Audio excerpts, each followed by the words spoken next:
La vraie vie, c'est oser entreprendre. B2B avec Groupe Mutuel. B2B, en partenariat avec la GFI.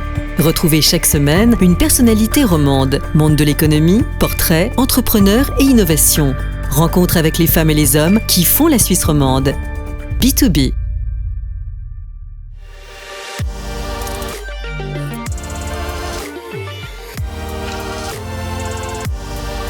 Bonjour à toutes et à tous, content de vous retrouver pour ce nouveau numéro de B2B en partenariat avec la GFI et son rédacteur en chef Frédéric Lelièvre. Bonjour. Bonjour Vincent Magny. Nous recevons aujourd'hui un passionné des livres, mais aussi de l'entrepreneuriat dans un domaine à risque, celui de la culture. Un combattant aussi, en un sens, pour la cause des livres, des idées, qui vient d'actionner la commission de la concurrence, la Comco. Un combattant également parce qu'il vient d'ouvrir une librairie francophone en Suisse alémanique, là où la culture du livre est tout autre. Je vous parle du propriétaire et patron de Payot ainsi que de Nature et Découverte, Pascal Vandenberg. Bienvenue dans B2B. Bonjour, merci. Merci d'être avec nous avant de nous concentrer sur Payot, le marché du livre, portrait.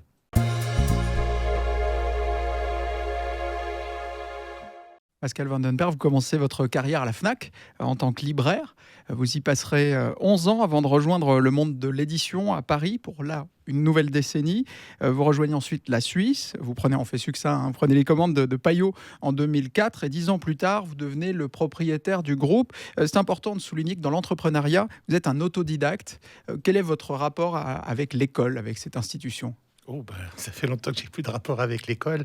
J'ai quitté l'école à 16 ans parce qu'avant, c'était pas possible, c'était interdit. Il fallait être scolarisé jusqu'à 16 ans. Mais bon, j'ai pas été dans des établissements scolaires qui étaient sans doute adaptés C'était des écoles catholiques. Dans les petites villes de France, il y a deux sortes d'écoles catholiques en France. Il y a le haut de gamme, très cher, réservé à des riches. Puis il y a l'école catholique de petites villes qui était plutôt l'inverse. Et puis j'avais surtout une qualité d'enseignement, je trouve, qui était assez faible. Moi, je me rappelle que dans une rédaction, quand j'étais donc en troisième française, c'est-à-dire 14 ans par là, j'avais utilisé le terme sacro-saint et le prof l'avait biffé en rouge en disant que ça n'existait pas. C'était un prof de français. Enfin, vous voyez, il y avait ça, il y avait... Voilà. Et puis, j'étais pas fait pour ça. Donc c'est vrai que j'ai quitté l'école à 16 ans et puis en même temps je me suis promis de ne pas rester idiot et inculte toute ma vie parce que je prenais des sentiers, je sortais des sentiers battus. Et c'est là que j'ai commencé vraiment à lire. Avant je lisais très peu. Vous quittez l'école dans quel état d'esprit ? État d'esprit. Disons, j'étais plus en train de quitter un monde qui ne me parlait pas, celui de mon cercle familial, de l'endroit où on habitait, de l'école, plus qu'avec un projet de quelque chose. J'avais plus besoin d'air. J'étais un peu en train de m'asphyxier, en fait. Donc, je pense que quand on est dans le sentiment d'asphyxie, on cherche surtout à trouver de l'air. Puis après, on voit ce qu'on veut faire. Mais c'est vrai qu'entre 16 et 23 ans, cette période de 7 ans, j'ai lu beaucoup. J'ai erré beaucoup, je dirais. J'ai vécu en Allemagne 3 ans. J'ai vécu un peu... J'ai fait 2 voyages au Brésil. J'avais pas vraiment de projet de vie. Je savais pas trop ce que j'allais faire. Mais c'était pas très grave. Quand on est jeune et qu'on n'a pas de contraintes familiales ou autres, on peut vivre finalement avec très peu. Et ça me convenait très bien à l'époque de découvrir le monde. Voilà. Et puis j'ai fait entre-temps quand même une formation d'apprentissage pour adultes, formation pour adultes pour avoir un CAP, donc l'équivalent d'un CFC suisse d'ajusteur mécanicien, figurez-vous, pour travailler dans une usine en Allemagne. Et puis après, au bout de 6 mois, il y a eu un licenciement économique dont j'ai fait partie. Puis là, je suis rentré en France et j'avais toujours pas ce que j'allais faire. Et c'est un ami. Mon port d'attache en France, c'était la ville de Metz, en Lorraine. Et puis un ami que j'ai retrouvé qui me dit « Tiens, j'ai vu qu'à la FNAC, ils cherchaient des libraires, des disquaires. » Je dis « Mais je suis ni l'un ni l'autre. » Et puis j'ai eu la chance. Des fois, dans la vie, on rencontre les bonnes personnes au bon moment. Hein, c'est le hasard, finalement, ou je sais pas comment on peut l'appeler. Et voilà, et j'ai rencontré une personne qui dirigeait cette librairie, qui avait ouvert depuis 2 ans, qui m'a donné ma chance, alors que a priori, j'avais vraiment pas le CV qui allait avec. D'ailleurs, je lui ai demandé 1 an et demi après, pourquoi, quand elle est partie pour une autre librairie, pourquoi elle m'avait engagé, que je comprenais toujours pas. Et puis elle a dit qu'elle avait trouvé que j'avais quelque chose, une flamme ou quelque chose, et puis qu'elle trouvait qu'il fallait que je tente ma chance. Puis là, elle m'a dit aussi, Pascal, vous n'allez pas rester libraire comme ça toute votre vie, vous avez les moyens de faire plus. Donc j'ai eu dans ma vie comme ça des gens qui m'ont aussi... j'ai pas que des ennemis, quoi. Et puis, enfin, je fais tout pour en avoir, mais disons qu'il y a quand même des gens qui m'ont tendu la main, qui m'ont aidé à prendre de l'assurance, qui m'ont vraiment aidé à... Et puis là, je me suis dit, tiens, finalement, je suis bien dans ce métier. Et puis là, à partir de là, il y a eu tout un parcours. Mais il n'y a jamais eu de plan de carrière. Chaque fois, les choses se sont faites une étape après l'autre. Et quand je passais une marche, je ne savais pas du tout ni où, ni quand, ni à quoi ressemblerait la suivante, si vous voulez. Vous aviez cette flamme qui vous a accompagné durant votre parcours. Oui, vous avez beaucoup appris Puis seul. elle reste là parce qu'il y a derrière, effectivement, une passion du livre, de la lecture. Et puis, c'est grâce au livre que je suis là où je suis. C'est lui qui m'a formé, c'est lui qui m'a éduqué, c'est lui qui m'a donné les moyens de me construire. Donc j'ai une reconnaissance personnelle que j'essaye aussi de prolonger en disant je dois pouvoir aussi offrir aux autres finalement la même possibilité. Donc c'est un attachement très personnel. Je suis pas sûr. Il y a de l'entrepreneuriat, c'est tout à fait vrai, Frédéric. Après, je pense que si j'avais dû faire un parcours dans un métier où j'avais pas cette passion pour le sujet, il y a des gens qui peuvent travailler dans différentes entreprises, ils ont d'autres motivations. Mais moi, j'avais besoin de ce fond, finalement, par rapport au livre qui m'a porté, finalement, pendant 40 ans, depuis 40 ans. Apprendre seul avec les livres, ce n'est pas tout à fait seul. Vous avez l'impression d'avoir certaines lacunes aujourd'hui? Évidemment, comme tout autodidacte qui se respecte. Mais je les comble maintenant parce que je suis allé un peu à l'essentiel. Et puis, quand on se forme comme ça, on tire sur un fil. Un livre vous en fait découvrir un autre. Vous passez d'un auteur à un autre. Vous n'êtes pas forcément structuré comme dans un parcours scolaire ou universitaire. Moi, par exemple, je suis très intéressé par l'histoire, mais moi, je lis l'histoire dans l'autre sens. Pas en commençant par l'Antiquité, mais en commençant par le monde contemporain, la Deuxième Guerre mondiale, puis je suis remonté dans les siècles, et maintenant j'en suis à l'Antiquité, vous voyez. Mais j'ai mis 40 ans pour faire ce parcours dans un sens complètement inversé, parce que j'avais une passion pour ce qui s'est passé, j'avais un grand intérêt pour ce qui s'est passé pendant la Seconde Guerre mondiale, et notamment... face au nazisme, face à ces idéologies et à leurs conséquences. Et donc, je suis rentré par le sujet qui m'intéressait le plus. Puis après, je suis remonté en arrière. C'est donc votre curiosité qui vous guide aussi. Elle vous permet d'acquérir des compétences. Les compétences, on en acquiert aussi tout le temps. Mais pour les autodidactes, est-ce que vous trouvez que dans le monde de l'entreprise aujourd'hui, on reconnaît assez la capacité à apprendre, ce genre de compétences acquises, pas de manière, comme vous l'avez dit, structurée, académique, mais on les reconnaît bien, ces compétences? Je crois qu'on ne peut pas généraliser. Il y a des entreprises qui sont très formatées, qui recrutent sur la base d'un certain nombre de diplômes, de choses et de machins. Après, chaque patron a sa manière de voir les choses et organise son entreprise en fonction de ça. Moi, le titre d'autodidacte, c'est vous qui citez ce mot. Moi, à titre personnel, à mon âge, je me revendique plus de ça. D'autant plus que jusqu'à 35-40 ans, c'était un handicap. Mais aujourd'hui, ça l'est clairement plus. Mais c'est l'inverse. Mais vous restez ouvert dans mes recrutements, par exemple. Dans vos recrutements, oui, alors au quotidien, les libraires, par exemple, c'est pas moi qui m'occupe de ce recrutement-là. Moi, j'interviens dans le recrutement plutôt des cadres, parce que j'ai délégué énormément. Mais vous pouvez leur donner des indications. Oui, bien sûr. Mais c'est vrai qu'on engage parfois des gens atypiques, et c'est très intéressant. Une entreprise, elle est constituée... trouver un équilibre entre des individus et un collectif. C'est ça l'enjeu, finalement. Et à l'intérieur de ça, chaque personne a le droit d'avoir sa personnalité, évidemment, son caractère. Après, il faut qu'elle soit compatible, que ces caractéristiques soient compatibles avec un exercice collectif, avec un certain nombre de règles ou de lignes ou de philosophies. C'est ça qui est intéressant. Si on a tous des gens bâtis sur le même modèle, c'est très vite emmerdant, en fait, hein. Vous l'avez évoqué, dans votre parcours, il y a ce moment où vous êtes devenu un homme d'affaires. Pourquoi et comment, c'est un grand mot, ça. Comment s'est amorcé ce tournant comme tel? Non, vous parlez de quoi exactement? De la reprise de Payot. Du rachat de Payot. Le rachat de Payot en 2014. Mais en fait, si vous voulez, dans les années 2008-2009, donc on était une filiale d'un groupe qui s'appelle Lagardère Travel Retail aujourd'hui, qui est une filiale du groupe Lagardère, dans lequel il y avait d'autres enseignes, pas similaires, mais qui vendaient du livre aussi. Le groupe Virgin en France, et puis le Furet du Nord, qui est une chaîne du nord de la France. Puis du jour au lendemain, ces entreprises ont été cédées, vendues à un fonds d'investissement. Et je me suis dit, ça pourrait arriver à Payot. Et donc, j'ai demandé à la direction de l'entreprise, de la holding aussi, quid de Payot. Et puis on m'a dit, c'est pas l'ordre du jour. Et je me suis dit, pas aujourd'hui, mais demain certainement. Et donc j'ai essayé d'anticiper ça en me disant, si on devait sortir du groupe, on ferait comment? Après, j'ai pas pu le faire pour une raison que vous partagerez peut-être avec moi. Moi, j'ai pas d'argent. Puis à un moment donné, il faut quand même payer les choses. Et j'ai essayé de trouver des solutions que j'ai pas trouvées. Les choses ont changé en 2013. 2013-2014, plutôt 2014, puisqu'un jour, le PDG de Lagardère Travel Retail, Dag Rasmussen, qui est toujours en poste d'ailleurs, m'appelle pour me dire: j'ai trouvé quelqu'un qui est intéressé à racheter Payot, il faut que tu viennes me voir à Paris. Donc je suis allé le voir. Et puis après, les civilités entre lui et moi, c'est quelqu'un à qui je m'entends très bien, que je respecte beaucoup. Il me dit, la personne qui va entrer, c'est Alexandre Bompard, le patron de la FNAC. Et donc, voilà, on a fait les trucs. Et j'ai découvert à l'issue de la rencontre qu'ils avaient signé un accord que dans un délai de 6 semaines, la FNAC poserait une offre d'achat fermée exclusive de l'entreprise que je dirigeais. Et puis, bon, je vous passe tous les détails, mais grosso modo, j'ai considéré que ce n'était pas une bonne idée. Et donc là, j'ai essayé de trouver des solutions pour... Donc, je l'ai fait par nécessité et par besoin, pas du tout par ambition. Je l'ai fait parce qu'il fallait le faire. Et d'ailleurs, c'était une période très tendue, parce que quand on a 6 semaines pour trouver une solution, c'est pas évident. Surtout quand on n'a pas d'argent. Et qu'on est on parle quand même d'un paquet de millions quand même. Quelle était la solution ? Alors, la solution, ça a été d'aller voir une personne que je connaissais depuis des années, qui s'appelle Vera Michalski-Hoffman, qui elle-même a un groupe d'édition, qui était quelqu'un avec qui je m'entendais depuis des années et qui m'a prêté les sous pour pouvoir faire une contre-offre.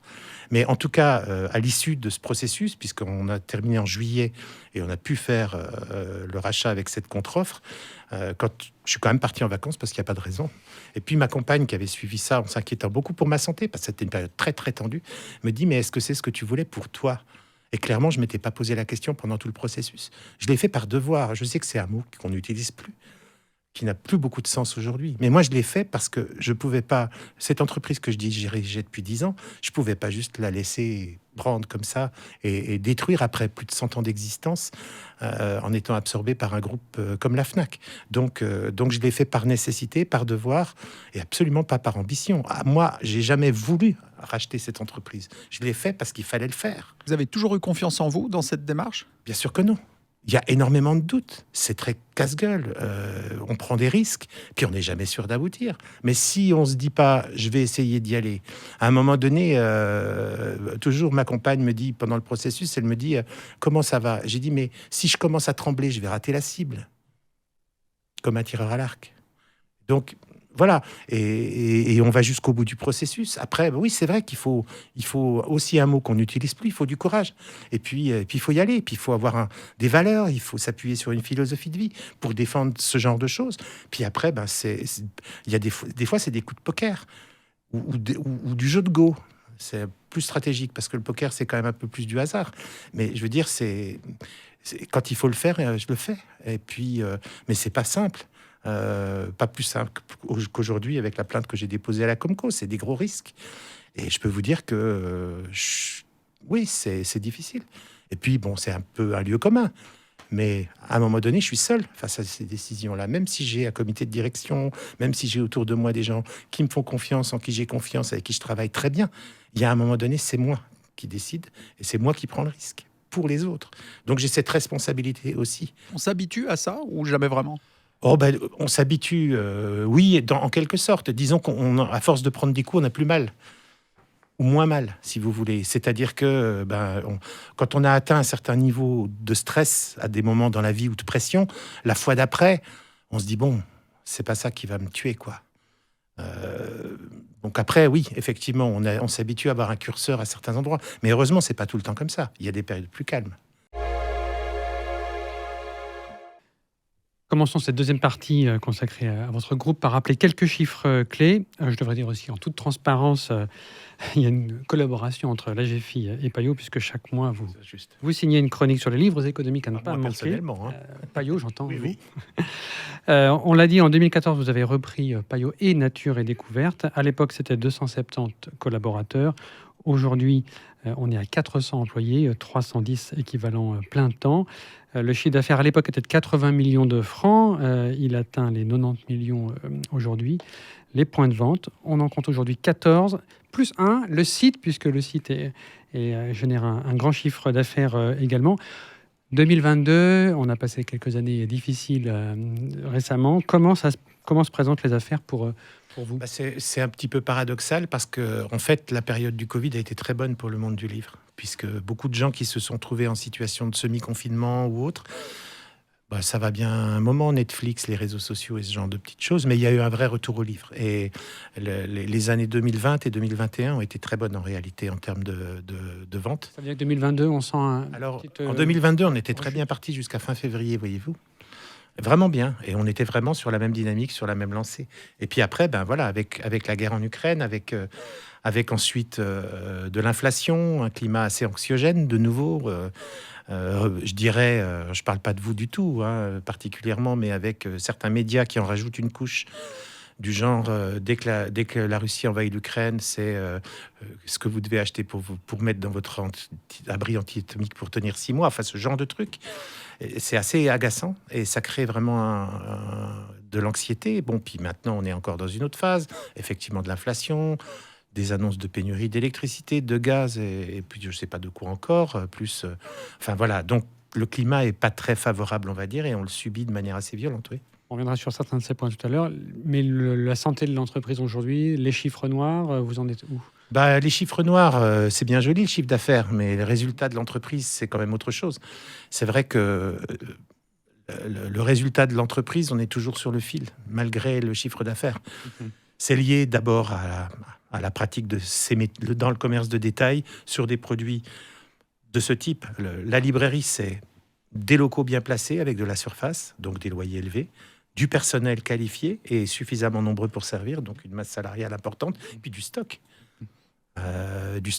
physique. Donc tout ça additionné, financé, oui. C'est quand même sur le plan financier un peu un jeu d'équilibriste.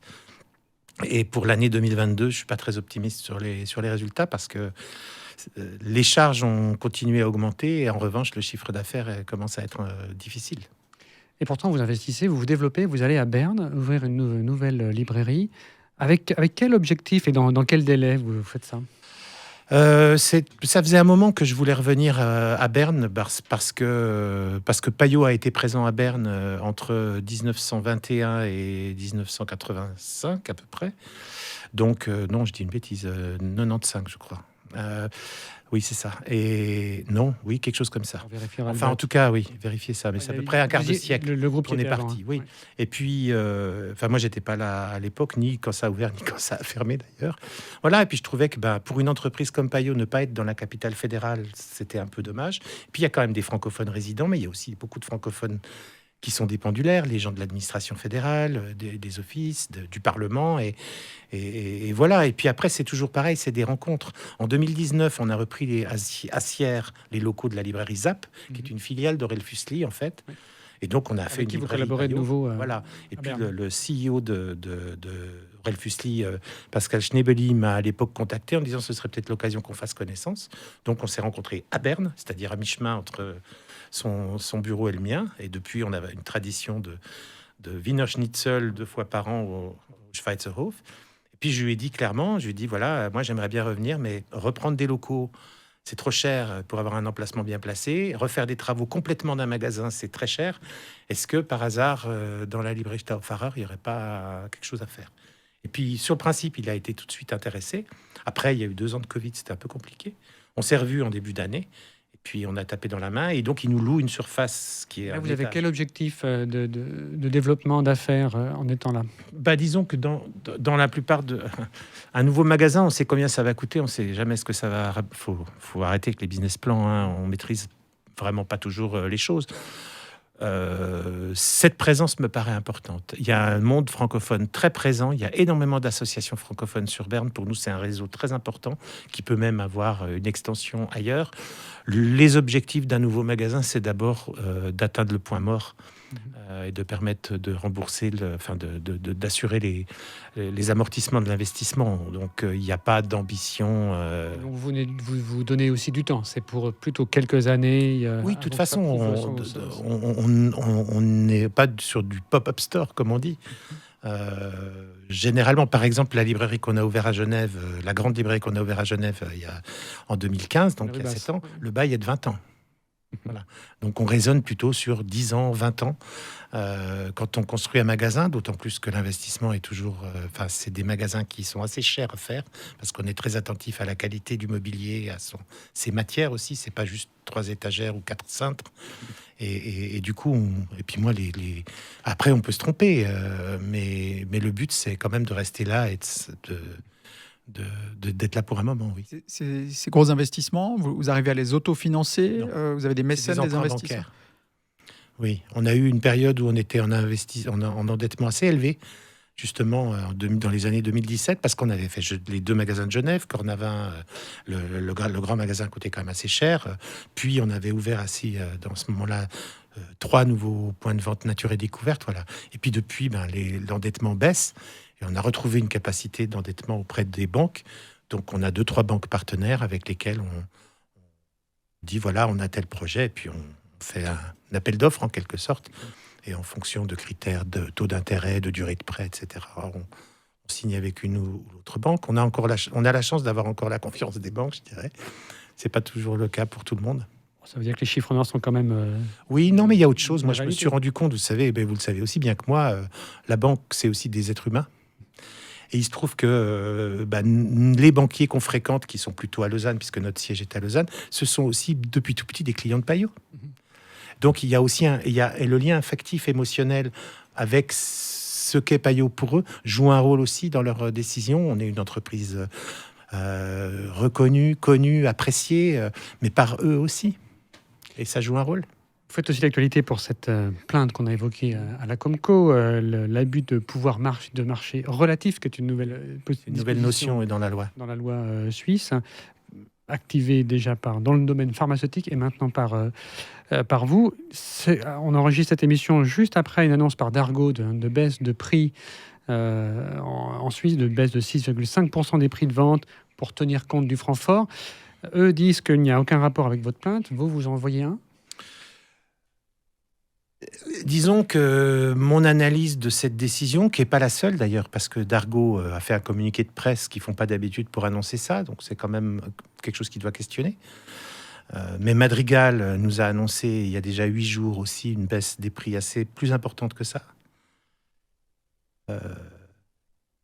Et puis la situation, elle est qu'aujourd'hui, pour la première fois, les libraires indépendants et Payot font en quelque sorte front uni.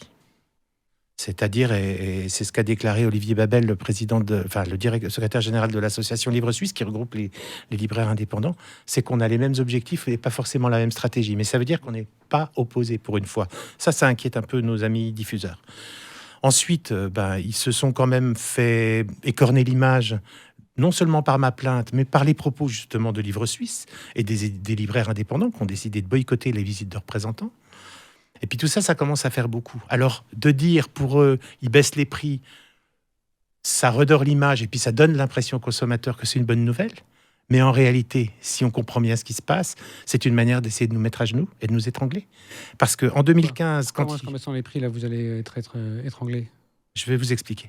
En 2015, quand il y a eu l'abolition du taux plancher, on a négocié avec les diffuseurs qui baisseraient leurs prix, mais qui compenseraient la baisse de marge en valeur par une amélioration des conditions commerciales. C'est tout bête à comprendre. Vous baissez vos prix de 10%. Votre marge qui se calcule en pourcent sur le prix, elle baisse d'autant. Il faudrait faudrait compenser par une augmentation des ventes en volume pour retrouver le même montant de marge. C'est clairement pas le cas. Aujourd'hui, on ne peut pas dire qu'une baisse de 10% s'accompagnera d'une hausse de 7 ou 8% des ventes. Donc, c'est pas juste jouer sur l'appréciation du franc. Et donc, le fait qu'aujourd'hui, ils décident de baisser les prix sans, comme en 2015, nous proposer, à nous et aux indépendants d'ailleurs, une compensation de la baisse de marge en valeur, c'est une manière de nous mettre à genoux ou de tenter de nous montrer que leur diktat sera plus fort que notre volonté. Voilà. Donc, je le dis très clairement, c'est pour moi pas du tout une bonne nouvelle, pas pour les libraires, c'est une fausse bonne nouvelle. Et ça n'a pas été fait du tout en concertation, ni autrement, je dirais. Donc, je ne prends pas ça du tout pour un geste de bonne volonté. La Comco, vous la voyez agir rapidement sur ce dossier ? Alors oui, puisque la plainte a été déposée le 19 et le 29, c'est-à-dire vendredi dernier, j'ai reçu une demande d'information complémentaire, ce qui veut dire qu'en 10 jours, ils avaient non seulement pris connaissance de tous les documents que j'ai joint au formulaire de plainte qui est un formulaire type, mais qu'ils ont formulé, eux, de nouveau, des questions qui ne sont pas du tout un formulaire type, qui sont clairement des questions par rapport à ce que je leur ai envoyé en premier lieu, en 10 jours. Voilà. Alors, c'est 2 bonnes nouvelles. La première, c'est qu'ils traitent relativement vite. Puis la deuxième, c'est qu'à ce stade, ils ouvrent le dossier et ils instruisent avant de prendre une décision sur le fond, c'est-à-dire de recevabilité de la plainte. Mais c'est plutôt une bonne nouvelle. C'est une première étape de franchie. Oui. C'est un des dossiers d'actualité. Un autre, c'est le coût de l'énergie, Vincent. Oui, quelle est l'ampleur du problème chez vous, chez Payot, Nature et Découverte aussi? Une hausse prévue pour 2023? Ça dépend des magasins. Et ça dépend des magasins parce qu'on a autant de... Oui, et puis on a autant de fournisseurs quasiment que de magasins. En plus, alors on a 3 sites qui sont sur ce qu'on appelle le marché libre, c'est-à-dire des sites qui consomment plus de 100 000 kilowatts par an. Donc il y a le magasin de Genève, celui de Lausanne et le siège, parce qu'il y a d'autres locataires dans le siège qui sont des sous-locataires en fait. Puis il y a des serveurs, enfin il y a ce genre de choses qui consomment. Voilà. Et alors par chance, sur les sites de Lausanne, le contrat sur le marché libre, il y a encore 2 ans. Parce que Payot et Nature et Découverte sont sur le marché libre. On a que c'est selon la consommation de chaque site. C'est pas la consommation de l'entreprise. Régime est différent sur chaque site. Oui, Voilà. c'est ça. Chaque site a sa consommation. Et les 3 magasins qui sont au-delà de 100 000 kWh sont sur le marché libre. Voilà, pour être sur le marché libre. Par malchance, celui de Genève, le contrat se terminait à la fin de l'année. Et on a reçu une proposition de tarif qui était x14. x14. Alors, on a heureusement pu trouver une autre solution. Sur l'ensemble de Payot aujourd'hui, C'est pas x14, vous avez pu négocier moins de avec un autre fournisseur qui n'était pas prêt à nous prendre à Genève, mais qui a accepté de nous prendre. L'avantage du marché libre. Plus ou moins, mais il y a quand même des territoires. Il y a des territoires sur lesquels certains fournisseurs ne vont pas. Donc là, Ça veut dire que la concurrence ne joue pas en fait alors. Moyennement. De toute façon, le problème des fournisseurs d'énergie aujourd'hui en Suisse qui ont des prix qui augmentent de façon différenciée, c'est que c'est pas parce que vous êtes un fournisseur que vous êtes un fabricant d'énergie. Donc, comme Berne, par exemple, est autosuffisant, ils ont une augmentation beaucoup plus modérée. Le coût de fabrication n'a pas beaucoup augmenté. Les BKV, Ce qui coûte, c'est l'énergie que vous achetez sur le marché, où là, comme il y a beaucoup d'offres, il y a peu d'offres et beaucoup de demandes, des spéculateurs en profitent. Mais objectivement, il n'y a aucune raison que l'électricité augmente à un tel niveau. Les coûts de fabrication n'ont pas augmenté dans ces proportions. C'est juste des spéculateurs qui en profitent. c'est l'anxiété dont vous parliez aussi au début. On est peut-être trop inquiet et peut-être que début 2023, les choses pourraient se calmer. Oui, bon, après, voilà, je l'avais déjà dit, je trouve que cette crise d'annonce de pénurie de l'électricité, elle est surtout le constat de l'incompétence, du manque de vision, du manque d'anticipation du Conseil fédéral et du Parlement. Comment un pays des plus riches du monde, qui en plus a des ressources qui existent, qui sont en plus renouvelables, j'entends, peut se laisser comme ça mettre en dépendance, sans réfléchir plus loin, à des importations d'électricité à certains moments. C'est une vraie question. Et je pense qu'il faut que le Conseil fédéral, plutôt que de nous dire qu'il faut prendre des douches plutôt que des bains, devrait un peu battre sa coulpe et reconnaître qu'il a, et lui et le Parlement d'ailleurs, que les petites batailles politiciennes autour des questions climatiques et des questions de type d'énergie, ça fait perdre beaucoup de temps par rapport à une nécessité d'autosuffisance énergétique et propre en plus. Enfin, quand vous voyez le nombre de toits qu'on pourrait équiper en panneaux solaires et qui ne le sont pas, nous, on a fait ça fait 3 ans déjà que j'étais moins soucieux de cette question parce que les anciens magasins sont très énergivores. Les nouveaux, beaucoup moins. On est dans des technologies beaucoup plus modernes. Le magasin de Genève, qui a le même volume que celui de Lausanne, consomme 3 fois moins d'électricité. Ça pose question. Donc, on a fait des rapports énergétiques, ce qui s'appelle des rapports Pike, avec un cabinet d'ingénieurs. Et puis, on est en train de modifier la structure électrique des magasins. Le magasin de Fribourg, qu'on a changé au printemps, sur les 3 derniers mois comparables à l'année dernière, on est à moins 44% de consommation. Donc ça veut dire qu'il y a des solutions. Mais le rapport PAEC, c'est nous qui devons le financer quasiment intégralement. Et tous les travaux, on n'a aucune aide, aucune incitation. Donc il faut savoir ce qu'on veut. C'est pareil pour les panneaux solaires sur les toits des maisons. Est-ce qu'on veut que les propriétaires soient incités à le faire ou pas? Question politique qui sera tranchée à Berne, on verra.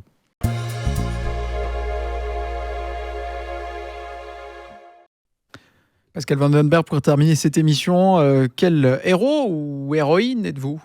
Alors, première question, dans le registre des cambrioleurs, vous seriez Arsène Lupin ou Robin des Bois? Ah, j'ai plutôt Robin des Bois, je crois. Pour les super-héros, Superman, Batman? Oh, je connais pas bien les super-héros, en fait. Je les connais pas bien tous. Parce que Encore des livres à lire. Hein? Encore des livres à lire. ouais, c'est plutôt des films, non, que des livres. Des C'est BD, hein. plutôt de la BD, les super-héros. Honnêtement, Payoman, ça me va très bien. Moi, j'aime bien les côtés obscurs. Les bandits, Le Parrain ou Frank Underwood dans la série House of Cards. Plutôt House of Cards quand même, mais bon, c'est pas trop mon truc, quoi. Pour terminer, chez les fumeurs, Sartre, Gainsbourg? Oh, ni l'un ni l'autre. Churchill. Voilà, même si je suis pas un fumeur de cigares, mais plutôt de cigarettes. Merci Pascal Vandenberg Je vous en d'être venu aujourd'hui sur le plateau de B2B. Merci Frédéric Lelièvre. Merci à Vincent vous. Magny. On se retrouve la semaine prochaine pour partir à la rencontre de nouvelles entrepreneuses et entrepreneurs en Suisse romande. Portez-vous bien d'ici là et à bientôt. B2B, en partenariat avec la GFI. Retrouvez chaque semaine une personnalité romande, monde de l'économie, portrait, entrepreneur et innovation. Rencontre avec les femmes et les hommes qui font la Suisse romande. B2B. C'était B2B avec Groupe Mutuel, l'assureur des entreprises et des indépendants.